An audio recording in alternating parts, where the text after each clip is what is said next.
Hello मेरी family, कैसे हो आप सब? बढ़िया एकदम। तो अब हम लोग शुरू करेंगे अपनी हिस्ट्री का नेक्स्ट पार्ट। जैसा कि आपको हमने पिछली क्लास में ही कहा था कि मगध साम्राज्य का 11th किंग मतलब सेकंड किंग ऑफ मौर्य वंश कौन था? बिंदुसार।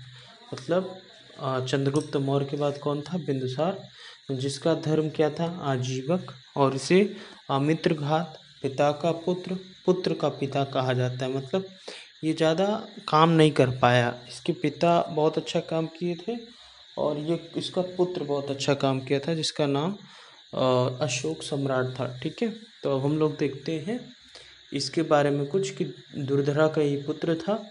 इसके टाइम पर सीरिया मतलब डायमेकस और मिस्र, जिसका नाम डायनेसियस, ये मतलब सीरिया से डायमेकस और मिस्र से डायनेसियस आया था।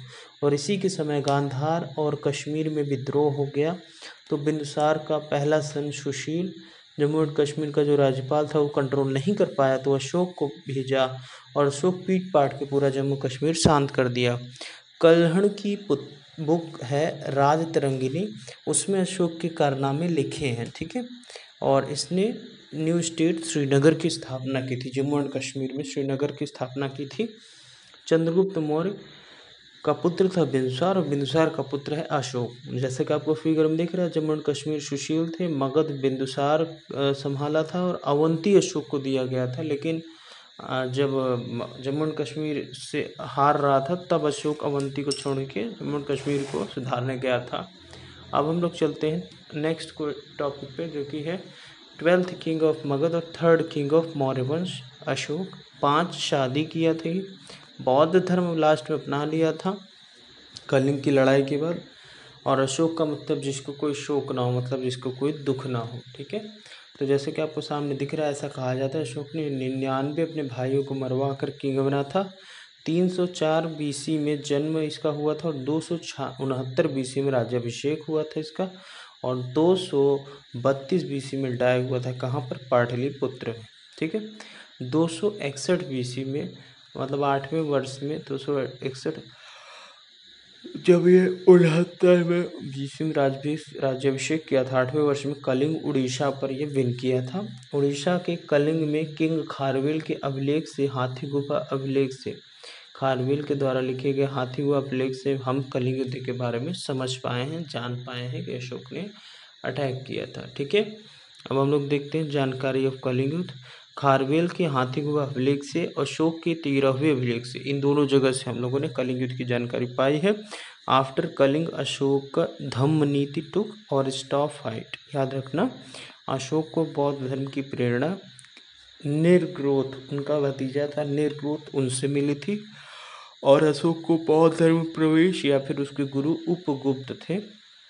और इनकी वाइफ जो थी, जो इनको अपना मतलब फेवरेट मानते थे, वो कारुवाकी थी, कौशाम्बी अभिलेख की थी। ठीक है, कौशाम्बी अभिलेख में लिखा है कि इनकी फेवरेट पत्नी कारुवाकी। अब और देखते हैं हम लोग, जैसे कि आपको फिगर दिख रहा है, मगध कितना था, इतना बड़ा सा था। और इसी के जस्ट राइट साइड में नीचे कुछ है, उसको भी देखते हैं हम लोग।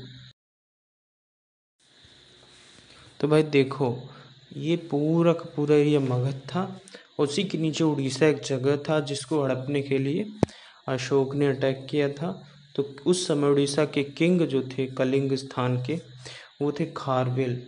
तो किंग खारवेल ने लिखा कि कलिंग युद्ध में नंदराज मतलब किंग ऑफ कलिंग, अच्छा उस समय जो राजा थे वो किंग नंदराज थे, और अशोक के बीच में लड़ाई हुई थी। और कब हुई थी? 261 बीसी में। कब हुई थी भैया?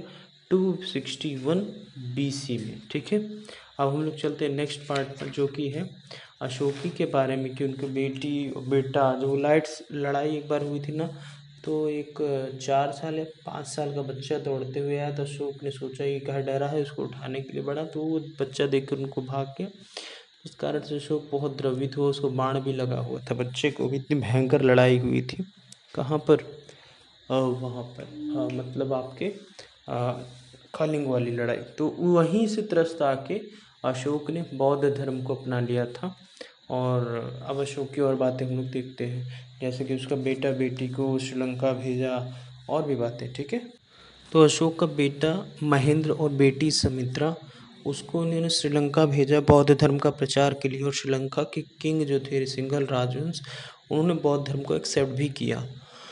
अशोक ने सर्वाधिक स्तूप का निर्माण किया, 84,000 स्तूप का निर्माण कराया बौद्ध धर्म का। और इसी में सबसे बड़ा स्तूप सांची का स्तूप जो कि एमपी में है, बिहार में शांति स्तूप है राजगीर में। और राज्याभिषेक 269 BC के 10वें वर्ष में गया में 259 में, ठीक है। और 20 वर्ष लुम्बिनी पहुँचे, 20वें वर्ष में राज्याभिषेक के 10वें वर्ष में गया पहुँचे 259 और 20वें वर्ष में लुम्बिनी पहुँचे 249 BC। सुदामा, कर्ण, चोपड़ा और विश्व झोपड़ी 4 गुफा अशोक ने गया में बनवाए, जो आजीवक संप्रदाय को दान दे दिया। क्यों? क्योंकि इनके पिता जो बिंदुसार थे वो आजीवक संप्रदाय को मानते थे। नागार्जुन गुफा बाय अशोक सन 2 आजीवक संप्रदाय। नागार्जुन गुफा को भी अशोक सन ने आजीवक संप्रदाय को दिया था। अशोक को अभिलेख लिखने की प्रेरणा ईरान के किंग डेरियस से मिली थी, ईरान के राजा डेरियस से। तो ऑर्डर ऑफ लिपि कैसी होती थी? ब्राह्मी सबसे ज़्यादा यूज किया जाता था, उसके बाद खरोष्ठी, उसके बाद अरमाइट और लास्ट में ग्रीक। ब्राह्मी लिपि इंडिया में मिली है, खरोष्ठी लिपि पाकिस्तान में, अरमाइट लिपि अफगानिस्तान में, ग्रीक लिपि अफगानिस्तान के नॉर्थर्न साइड में, ठीक है। अब हम लोग चलते हैं अशोक के बारे में और कुछ देखते हैं कि क्या इनका पॉइंट है, कैसा, ठीक भाई। सांची किस कला, मूर्ति कला निरूपण करता है? बौद्ध का। चंद्रगुप्त मौर्य लास्ट दिन में जैन धर्म अपनाया। मौर्य साम्राज्य, ये सब कुछ है, मिक्स है, वो मैं लास्ट में डिस्कस कर दूंगा, जो कि मेरा जब पूरा हिस्ट्री ख़त्म हो जाएगा तो लास्ट में इसको डिस्कस करेंगे। बौद्ध धर्म के बारे में भी थोड़ा बहुत है तो उसको भी लास्ट में डिस्कस करेंगे। अभी जितना है पहले उस पर हम फोकस करते हैं। तो जैसे कि आपको मैंने बता ही दिया बौद्ध धर्म के बारे में, पहले हम लोग डिस्कस कर लेंगे अशोक के बारे में। तो जैसा कि मैंने आपको बता दिया, अशोक के बेटे और बेटी कहाँ गए थे? श्रीलंका। अब तो भाई अशोक इनका अभिलेख फर्स्ट टाइम पढ़ा इन 1837 AC बाय जेम्स प्रिंसेप, और अपने मैक्सिमम लेख में अपना नाम देवनाम प्रियदर्शी, देवताओं का पसंद, ये अशोक ने लिखवाया था, ठीक है। मध्य प्रदेश के गुर्जरा, कर्नाटक के मास्की और नेदर तथा 3 दोगोलान अभिलेखों में अशोक का आपका स्पष्ट नाम अशोक ही लिखा है।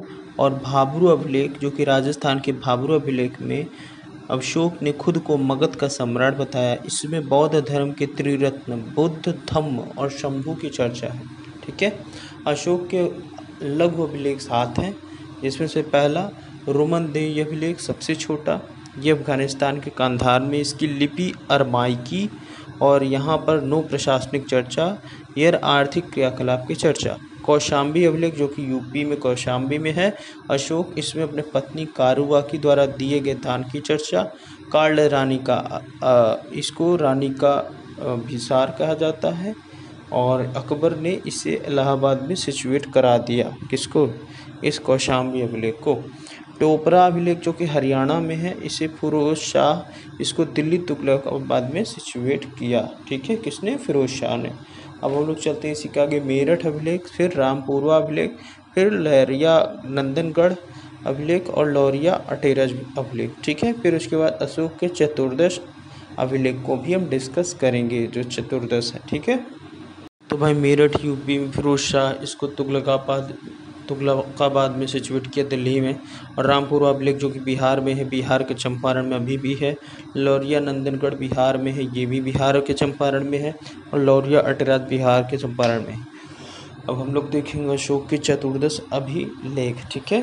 आपको दिख रहा हो तो ठीक, नहीं दिख रहा हो तो मैं पढ़ रहा हूँ। पहले से 5वें अभिलेख में, पहले में अहिंसा पर बल और पशु बलि रोग की बात की गई। सेकंड अभिलेख में पशु चिकित्सा चर्चा, साउथ इंडिया किंग चर्चा, चेर पांड श्रीलंका केरल पुत्र, शती पुत्र नो चर्चा, चोल वंश की चर्चा नहीं है। थर्ड में 3 अधिकारी राजुक युक्तक प्रदेशक की चर्चा, जो धर्म प्रचार के लिए थे। और चौथे में भैरी घोष युद्ध के जगह धम्म घोष बौद्ध नीति की चर्चा। और 5वें में धम्म महापात्र नामक अधिकारी की चर्चा, जो धार्मिक जीवन का देखरेख करता है। उसके बाद 6 से 11 में, 6वें में मेरा अधिकारी जन कल्याण के लिए मुझे जब चाहे बुला सकता है। 7वें में यह सबसे बड़ा अभिलेख है और यही सभी धर्म के आपसी समन्वय की बात करता है, जो 6ठे में कहा था, क्योंकि अशोक ने तलवार चलाना थोड़ी भूला था, तलवार बस रखा था कुछ दिनों के लिए। 8th चर्चा, अशोक धम्म यात्रा चर्चा, यह यात्रा 261 BC से स्टार्ट की थी। और 9वां, हियर अशोक ने छोटे मोटे फेस्टिवल पर प्रतिबंध कर दिया। और 10वां, हियर अशोक ने धम्म के महत्व के बारे में चर्चा। और 11वां, यहाँ पर अशोक ने मेरा अधिकार ब्राह्मणों को न सताएं, ये मेरा अधिकारी ब्राह्मणों को न सताएं, ये बात लिखा है 11th में। और 12 से 14 में, 12 वाले में हियर फीमेल की स्थिति सुधार के लिए स्त्री महामात्रा नामक अधिकारी की चर्चा। 13वें में कलिंग युद्ध की चर्चा। और 14वें में एज टिल मैंने 1 से 13 में लिखी चीज़ों से ज़्यादा और भी कई काम किए, बट हियर नो राइट, तो इसके जिम्मेदार लिखने वाला है, मैं नहीं। चर्चा तो किया है, अब लिखने वाला नहीं लिखा तो मैं क्या करूँ। ये 14 बातें थी इनकी, जो कि आपके अशोक के चतुर्दश अभिलेख में लिखी गई हैं। अब हम लोग चलते हैं अगला सर एकुना अभिलेख, इसको भी थोड़ा देख लेते हैं, ठीक है। जैसा कि आपको सामने दिख ही रहा है कि ये अफगानिस्तान के कांधार में है, ग्रीक और अरमाइक लैंग्वेज में लिखा है। कलिंग अभिलेख में जो कलिंग युद्ध में अशोक ने कहा कि संसार में सब मेरे पुत्र हैं और मैं उनका माँ हूँ, एंड जिस प्रकार माँ अपने सन को धाय योग धाम को देकर निश्चिंत हो जाता है, सेम मैं समाज देख रेख एक राजयुग नियुक्त है। राजयुग गुड ह्यूमन को गिफ्ट देता है और बैड को दंड देता है। अशोक को अभिलेख लिखने के लिए स्टोन यूपी के चुनार से मिले हैं। अशोक की धम्म यात्रा, अशोक ने लोगों को नैतिकता सिखाने के लिए नियम कानून बनाया, कार्डलेस धम्म। अशोक धम्म स्वनियंत्रण पर आधारित था। लोग मॉम डैड की बातें माने, भिक्षुक ब्राह्मण का सम्मान करें, व्यक्ति दास और सेवकों के प्रति उदार लोगों को कहा, जियो और जीने दो का पालन करना चाहिए। अब हम लोग चलते हैं मौर्यकालीन आर्थिक व्यवस्था, फिर उसके बाद मौर्य पीरियड में सोल्जर्स की क्या व्यवस्था थी उसको देखते हैं, ठीक है। तो भाई मौर्यकालीन आर्थिक व्यवस्था जो है हमारा वो क्या है, देखते हैं उसको। तो गवर्नमेंट ज़मीन को सीता भूमि कहा जाता था और सबसे ज़्यादा अर्थव्यवस्था कृषि पर बेस्ड था, पशुपालन तथा कारखाने थे, एंड शिक्षा पर सबसे बड़ा सेंटर तक्षशिला था अशोक का टाइम पर, ठीक है। मौर्य पीरियड से सोल्जर्स की बात करें तो केंद्रीकृत प्रशासन था, राजा को सलाह मंत्रिपरिषद देते थे, उच्च अधिकारी को तीर्थ या फिर महामात्रा और टोटल ये 18 थे। प्रशासनिक अधिकारी अध्यक्ष कहलाते थे, ये टोटल नंबर 26 थे। और सीता अध्यक्ष मतलब कृषि विभाग, और अकाराध्यक्ष मतलब खनन विभाग, धर्मस्थली मतलब दीवानी न्यायालय धन, और गढ़ पुरुष मतलब गुप्तचर, संचार मतलब चलयमान गुप्तचर, और समाहारता मतलब टैक्स या कर, और लक्ष्मणाध्यक्ष मतलब मुद्रा विभाग, और राक्षिण मतलब पुलिस विभाग, कंटक शौध मतलब फौजदारी न्यायालय अपराध, संस्था मतलब स्थायी गुप्तचर, और आंटविक मतलब जंगल का अधिकारी, और शानिधाता मतलब कोषाध्यक्ष, ठीक है। अब उसके बाद चलते हैं अगले कॉन्सेप्ट पर, जो कि है मौर्यकालीन वास्तुकला या सामाजिक जीवन और प्रशासनिक ढांचा, ठीक है। ये भी हम लोग अब अशोक का देखेंगे, ठीक है। तो भाई मौर्यकालीन वास्तुकला मतलब लकड़ी घर मिले फ्रॉम पटना, कुम्हार गांव से लकड़ी के घर मिले, पत्थर के कारीगर मिले। यहाँ पर अशोक ने यूपी के सारनाथ में अशोक स्तंभ बनवाया, यहाँ पत्थर के शेरों के एक ही जगह पर रखा गया जो अहिंसा का सूचक है। और this is also Indian symbol, जो कि अब दहाड़ रहे हैं मोदी जी ने किया। पटना जो कि दीदारगंज, यक्षिणी मूर्ति बाई अशोक के अभिलेख कई प्लेसेस पर हैं, बट पाटलिपुत्र में एक भी नहीं है, याद रखना इस बात को। सामाजिक जीवन में अशोक आजीवक संप्रदाय को 4 गुफा, बौद्ध को रिस्पेक्ट करते थे, लेकिन सभी रिलीजन को भी सबसे ज़्यादा ये रिस्पेक्ट करते थे। हियर हिंदू धर्म बट ऐड देवनाम प्रियदर्शनी, याद रखना।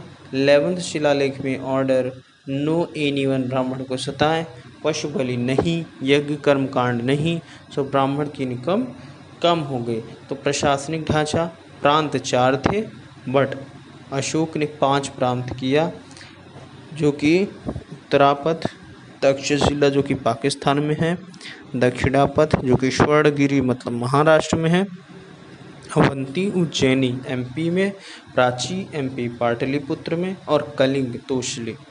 राजा होता था देश का, युवराज देश का, प्रजापति प्रांत का, विशशति विश या फिर जिला का, और क्रमिक मतलब 10 गांव का मालिक।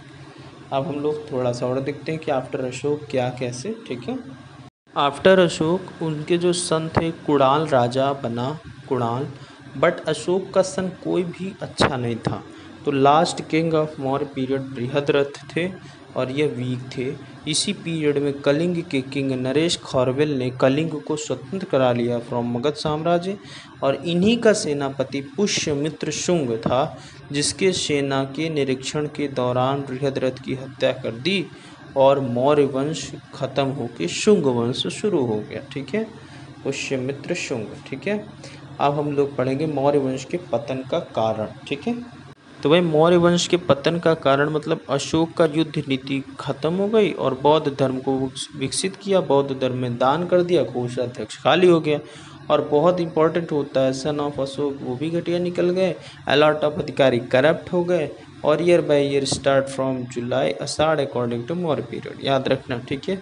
अब मौर्य खत्म हो गए, शुंग शुरू हुआ। शुंग में से सबसे पहला शुंग का राजा पुष्यमित्र शुंग, और मगध का नेक्स्ट किंग, जैसे कि हमारे जो ये अशोक था ये कौन से नंबर का था, मगध का, तो ये मगध का था 12th नंबर का, तो ये 13th नंबर मगध का, और फर्स्ट नंबर शुंग का किंग था पुष्यमित्र शुंग।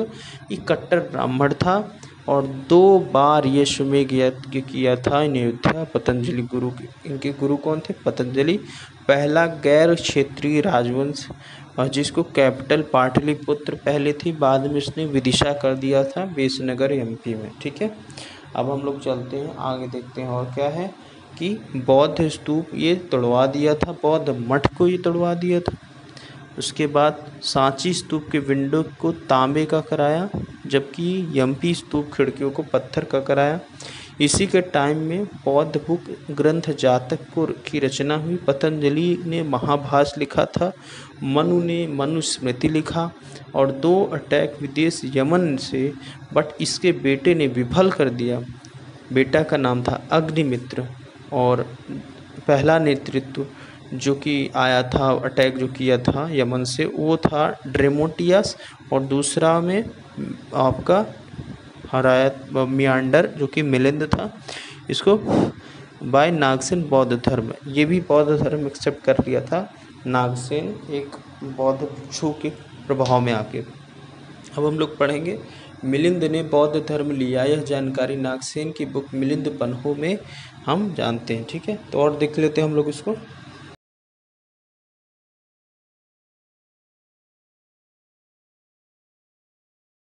तो भैया आज का टाइम हो गया, आज हम लोग यहीं तक पढ़ेंगे। अब नेक्स्ट वीडियो में हम इसके आगे जस्ट पढ़ेंगे और थोड़ा सा इन्हीं के बारे में, मतलब शुंग वंश के बारे में। फिर उसके बाद मगध के नेक्स्ट वंश कर्णव वंश के बारे में पढ़ेंगे। फिर उसके बाद सातवाहन वंश के बारे में पढ़ेंगे। फिर उसके बाद अपना सातवाहन वंश के हसीन मसुकसा में सातवाहन वंश जब हो जाएगा, तब उसके बाद गुप्त वंश, कनिष्क, ये सब पढ़ेंगे। तो मिलते हैं नेक्स्ट ऑडियो लाइब्रेरी में, मतलब नेक्स्ट लेक्चर में। तब तक के लिए जय श्री राम, जय सिया राम, बाय, ठीक है।